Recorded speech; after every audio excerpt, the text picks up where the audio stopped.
giant star is detonated, creating a huge cosmic explosion called a supernova.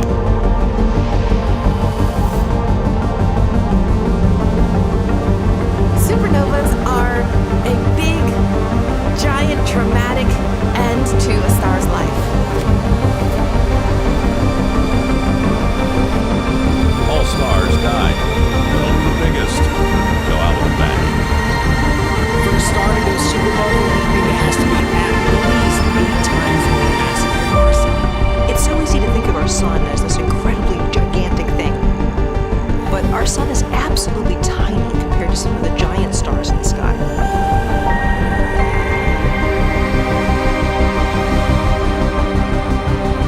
We can see some of these giant stars with the naked eye. And the 10th brightest in the night sky is a red supergiant, around 15 times the mass of the sun. Betelgeuse.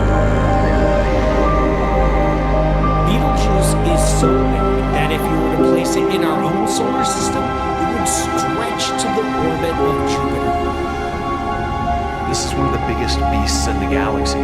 It's a star also that is on the verge of death. Betelgeuse is less than 10 million years old. But this huge star's days are numbered. It's ready to blow.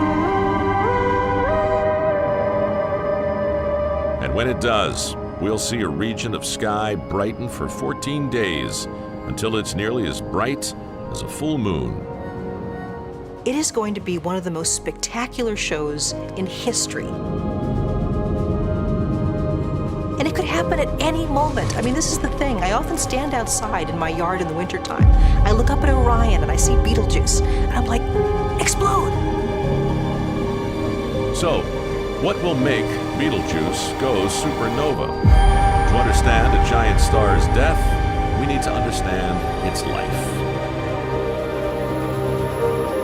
From the day it's born until the day it dies, a star's life is a constant battle.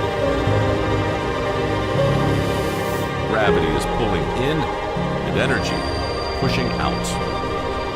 The interior of a star is fusing countless atomic nuclei together. Atoms are ramming into each other, getting very, very close. And if they get close enough, they'll actually stick and form a larger atom. Every second, a giant star fuses 7.5 billion tons of hydrogen. That amount of energy is roughly equivalent to about 100 billion atomic bombs per second. That's a big-ass explosion. This explosive energy threatens to blow the star apart. The star's own massive gravity keeps the lid on. Everything in the universe is a fight between the inward force of gravity and the outward force of pressure. Every single star in the sky, even our own sun, is an incredibly dynamic battleground. In many ways, stars are an explosion that are actually too big to explode. Gravity holds it together. This battle between these two opposing forces determines the life and death of the star. And this is where size matters. The more massive the star, the more gravity pushes inward. The harder the star has to push outward to keep itself alive. Very massive stars are like stars on steroids. They have a lot of fuel to burn. They're so powerful that they use up their fuel at a rapid rate.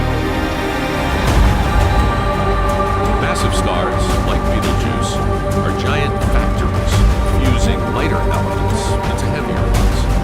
But the hard work doesn't start until their final years.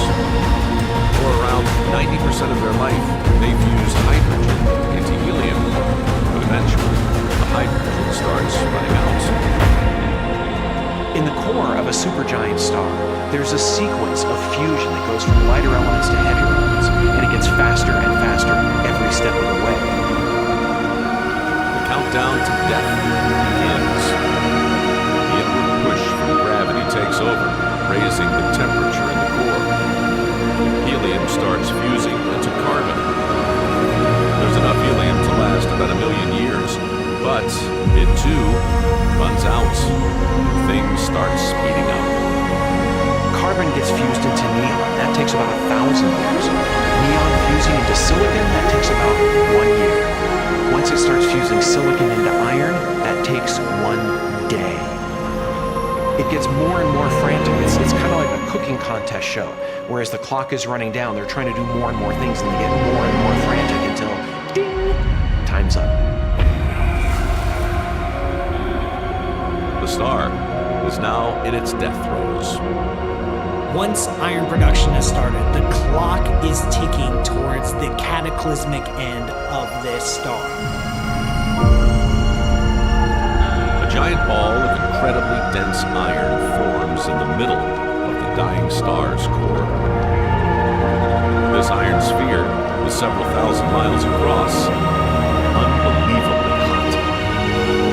It gets so hot there, the temperature almost becomes meaningless. I mean, we're talking about 1 billion degrees in the center of one of these stars.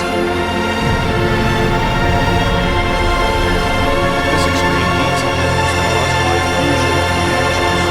More and more reactions create heavier and heavier elements, and with each step, less and less energy is produced until iron is created. When you try to fuse iron nuclei together, that takes energy. It doesn't generate energy. So once the core starts to fuse iron, it's basically stealing its own energy. The growing iron core sucks more and more energy from the star. Gravity continues pulling in, overwhelming the outward pressure from inside the star. Everything gets crushed to unimaginable degrees. All of a sudden, there's no nuclear reaction to support the star against the crush of gravity.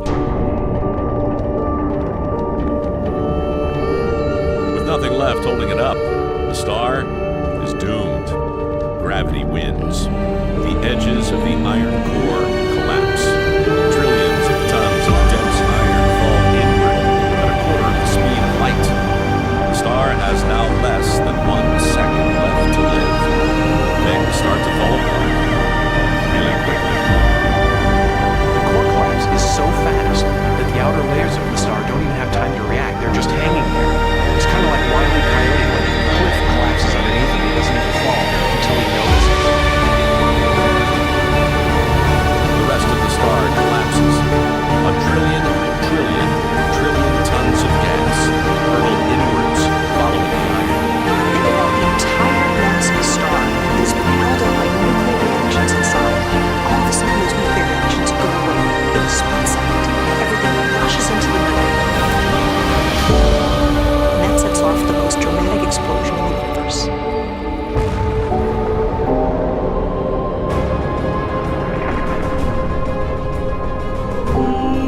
The spectacular death blow